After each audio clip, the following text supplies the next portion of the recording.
میرے آقا اعلیٰ حضرت امام اہل سنت الشاہ امام احمد رضا خان بریلوی رحمۃ اللہ تعالی علیہ کہ یہ شعر اپنا وظیفہ بنا لیں اور بارگاہ رسالت صلی اللہ تعالی علیہ وسلم کا پختہ تصور جما کر پڑھیں، انشاءاللہ عز و جل بہت اچھا روزگار نصیب ہوگا۔ وہ شعر کیا ہیں؟ کانٹا میرے جگر سے غم روزگار کا، یوں کھینچ لیجئے کہ جگر کو خبر نہ ہو۔ جب دل اس شعر پر پڑھتے پڑھتے بھر آئے تو پھر یہ شعر پڑھیں، فریاد امتی جو کرے حال زار میں، ممکن نہیں کہ خیر بشر کو خبر نہ ہو۔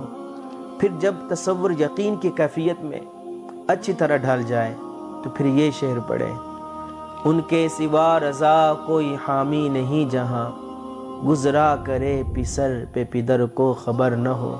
اس وظیفے کو ایک بار ہی پڑھ کر دیکھ لیں، انشاءاللہ عز و جل کرم ہو جائے گا، لیکن اخلاص شرط ہے۔